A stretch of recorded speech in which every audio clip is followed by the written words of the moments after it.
ہم سب جب بیماری کے اوپر صبر کریں گے رب ہمیں اجر عطا فرمائے گا۔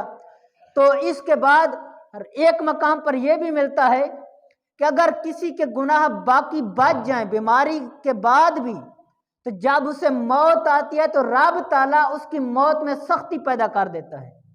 جب وہ سختی پیدا ہوتی ہے تو اس سختی کے اندر جو تکلیف پہنچتی ہے اس بندے کے گناہ اس سے بھی معاف ہو جاتے ہیں۔ تو بھائی دیکھیے رب کتنا کرم نواز ہے، کتنا کریم ہے، کتنا رحیم ہے کہ وہ اپنے بندے مومن کو گناہوں سے ایسا پاک اور صاف کر رہا ہے کہ یہ میرے پاس آئے تو میرا فرما بردار ہو، جب میرے پاس آئے تو میں اس پر غضب نہ کروں بلکہ اس پر اپنا کرم کروں۔ تو جب رب اتنا کرم نواز ہے، اتنی کریم ذات ہے، وہ ہم پر کرم نوازیاں کریں، لیکن ہم کتنے نادان کہ اس رب کی نافرمانیاں ہی کیے جا رہے ہیں۔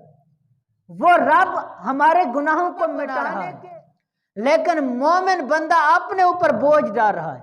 نمازیں ہم نہیں پڑھتے، روزے ہم نہیں رکھتے، دوسروں کی دل آزاری ہم کرتے ہیں، بہتان ہم لگاتے ہیں، سود ہم کھاتے ہیں، رشوت ہم کھاتے ہیں، یعنی جو گناہ ہے وہ ہم کرتے ہیں، نیکیوں کے قریب نہیں جاتے۔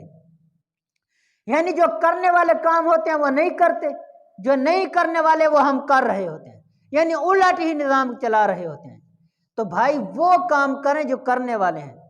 میرے پیر و مرشد فرماتے ہیں کرنے والے کام کرو ورنہ نہ کرنے والوں میں پڑ جاؤ گے۔ جب تم 5 وقت نماز پڑھنے والے ہو، درود پاک ہر وقت پڑھنے والے ہو، ذکر اذکار کرنے والے ہوں، آپ ان کاموں کے اندر مصروف رہیں، گناہوں کی طرف آپ کا دھیان بھی نہیں جائے گا۔ جب آپ نماز کے اندر ہوں گے تو اس وقت کون سا گناہ کریں گے؟ 5 وقت نماز پڑھیں، نماز کے وقت تو آپ کو نیکی مل رہی ہے، اس وقت تو گناہوں سے بچ گئے نا۔ تو یہ کرنے والا کام تھا، کیا ہے تو گناہوں سے بچ گئے۔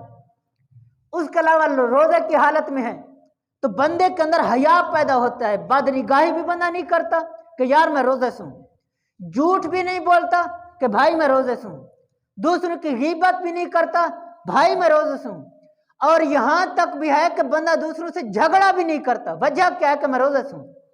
اور حضور نبی کریم علیہ السلام نے فرمایا کہ جب تم سے کوئی لڑے جھگڑا کرے تو تم روزے کی حالت میں تو اسے اتنا کہہ دو کہ میں روزے سوں، تو اس کے اندر بھی حیا پیدا ہو جائے گا۔